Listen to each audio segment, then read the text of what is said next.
Je suis Clotilde Dussoulier et vous écoutez l'épisode 185 de Change ma vie. Et si c'était facile ?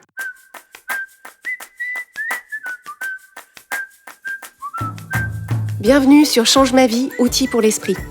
Je suis Clotilde Dussoulier, Master Coach certifié, et sur ce podcast, je vous livre chaque semaine des outils précis et concrets pour comprendre les mécanismes de votre cerveau et de vos émotions et construire exactement la vie à laquelle vous aspirez.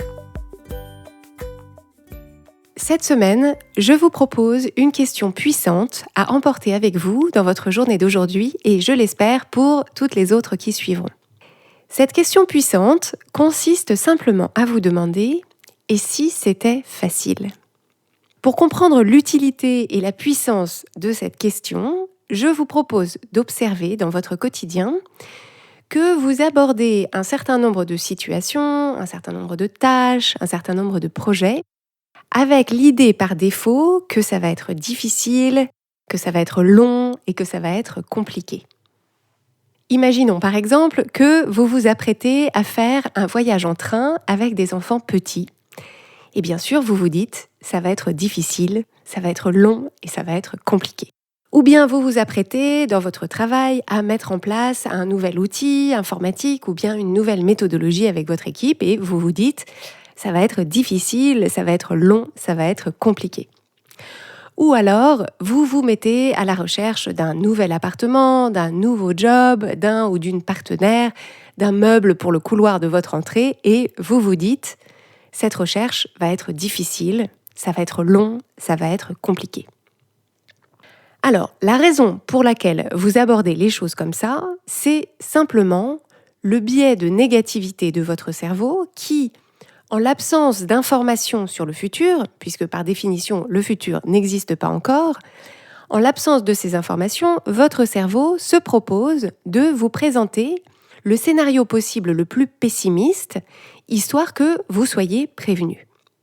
Je vous le rappelle, la mission principale de votre cerveau, c'est de vous garder en vie, en vous évitant au maximum la douleur et l'inconfort et en utilisant votre énergie de la façon la plus efficiente possible. Donc, face à toute expérience, toute tâche et tout projet, il fait son travail. Il vous alerte sur l'inconfort potentiel, donc ça va être compliqué, et sur la dépense d'énergie potentielle, ça va être long, ça va être difficile, pour que vous puissiez prendre votre décision en connaissance de cause. J'y vais ou j'y vais pas. Donc en fait, il veut vous donner l'opportunité de vraiment évaluer, est-ce que ça vaut le coup de prendre le train avec les enfants ? Est-ce que ça vaut le coup de mettre en place ce nouvel outil informatique, est-ce que ça vaut le coup de changer d'appartement, de job ou de partenaire ?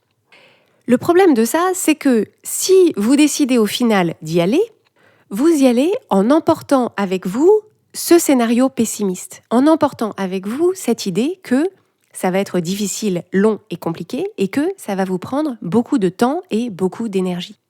Et comme c'est ça le scénario que vous avez en tête, sans le questionner, il se passe 3 choses problématiques.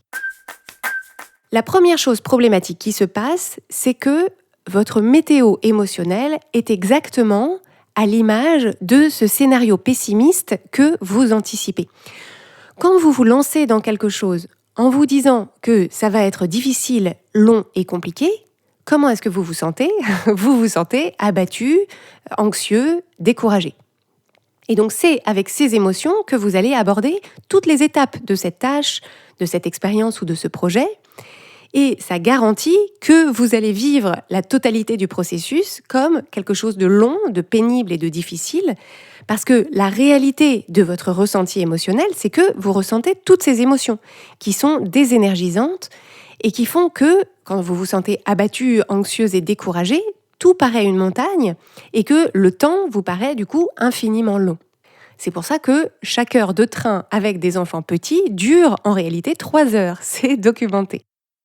La deuxième chose problématique qui se passe, en conséquence de la première, c'est que comme vous ressentez des émotions désénergisantes et démobilisantes, vous n'avez pas accès à vos meilleures ressources pour aborder les choses et encore moins pour aborder les éventuelles difficultés ou obstacles qui pourraient se présenter. Vous fonctionnez en quelque sorte à bas régime, en veille, et donc vous n'avez pas toutes vos capacités de réflexion, de créativité, toute votre fraîcheur. Et donc, si quelque chose se présente, votre capacité à trouver des solutions, à pivoter, à essayer autre chose est grandement diminuée. Si on reprend l'exemple du train avec les enfants, on voit bien que si le parent qui accompagne les enfants est dans le train en se sentant anxieux, plombé, découragé, ça va être très difficile, d'une part, d'avoir la bonne énergie pour s'occuper des enfants, pour leur proposer des activités ou de partir en aventure en direction de la voiture-bar.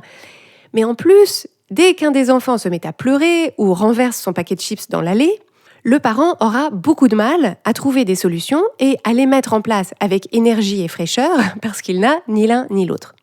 De la même façon, si vous devez mettre en place un nouvel outil informatique dans votre travail et que vous vous sentez à cette idée anxieuse, plombée et découragée, vous allez aborder par exemple la documentation avec cette énergie d'anxiété et de découragement et donc vous n'allez pas bien comprendre ce que vous lisez. Si vous vous sentez anxieuse et découragée, vous allez constamment repousser les moments où il faudrait avancer sur la mise en place du dit outil informatique. Et si quelque chose ne fonctionne pas, ce qui va arriver probablement, vous aurez beaucoup de mal à réfléchir clairement, à trouver des solutions, à essayer des choses, parce que votre cerveau est complètement embrumé par vos pensées d'anxiété et de découragement. Donc, à niveau de complexité strictement égal, si vous partez dans l'idée que ça va être difficile, long et compliqué, vous allez aborder les choses d'une façon qui rendra le processus plus difficile, plus long et plus compliqué. La troisième chose qui se passe, et qui est encore plus importante à identifier, c'est que si vous partez dans l'idée que ce projet, cette tâche ou cette expérience va être difficile, longue et compliquée, au moment où vous rencontrez d'éventuels obstacles, au moment où vous rencontrez de l'inconfort, au moment où vous rencontrez des difficultés, vous allez adopter une certaine forme de résignation. Vous allez vous dire « Ah bah oui, effectivement, c'est long, c'est difficile, c'est compliqué, mais je m'y attendais. Je savais que ça allait être comme ça, donc en fait, il faut juste serrer les dents et accepter que ce soit long, difficile et compliqué. » Au moment où vous remarquez que ça vous paraît long, difficile et compliqué, vous allez simplement accepter ça, sans questionner ce ressenti et surtout sans chercher à le changer, parce que vous ne pensez même pas que c'est possible que ce soit autrement. Et c'est là qu'intervient notre question simple et puissante. Et si c'était facile ? Et si, en fait, la seule chose qui rendait les choses longues, difficiles et compliquées, c'était que je me raconte que ça va être long, difficile et compliqué.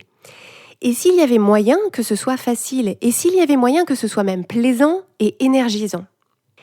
Et là, d'un coup, en vous posant ces questions-là, vous donnez à votre cerveau des pistes beaucoup plus intéressantes, beaucoup plus fructueuses, qu'il va se faire un plaisir d'explorer en vous ramenant fièrement des idées pour que ce soit facile, des idées pour que vous puissiez prendre du plaisir, des façons de voir les choses qui les rendent énergisantes.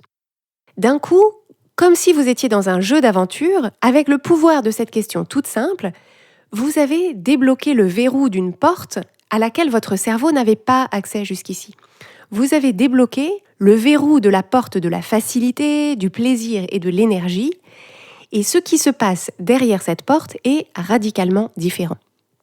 Derrière cette porte, vous allez regarder le même trajet en train, la même mise en place du même logiciel, la même recherche d'appartements dans la même ville ou le même quartier, et vous allez d'un coup voir comment les aborder pour que ce soit facile. Vous allez voir où trouver du plaisir dans le processus et en quoi ça va vous apporter plein d'énergie. Derrière cette porte, vous allez aborder les choses en vous disant qu'il y a toujours un moyen facile et direct pour arriver à vos fins.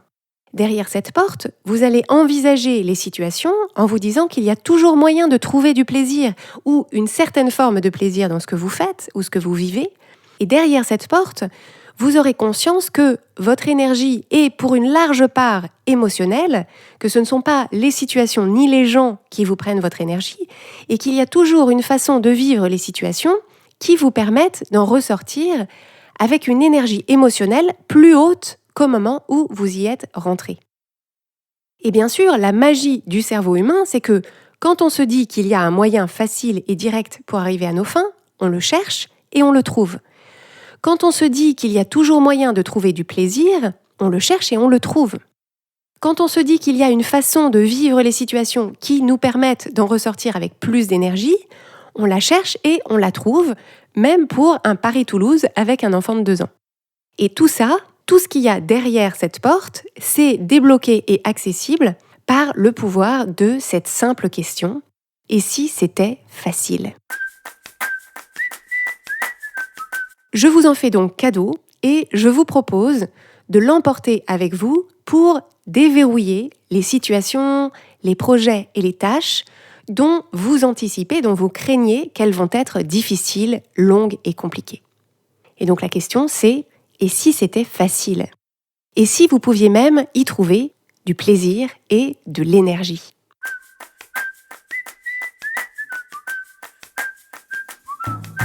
Si vous voulez aller plus loin dans la mise en place des outils que je vous présente sur Change ma vie, si vous voulez les intégrer au quotidien et durablement, notre programme de coaching est fait pour vous, quelle que soit votre situation personnelle ou professionnelle.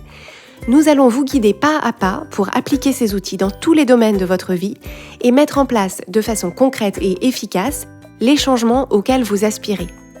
Si cette démarche vous appelle, rejoignez-nous. Toutes les informations sont sur changemavie.com/coaching.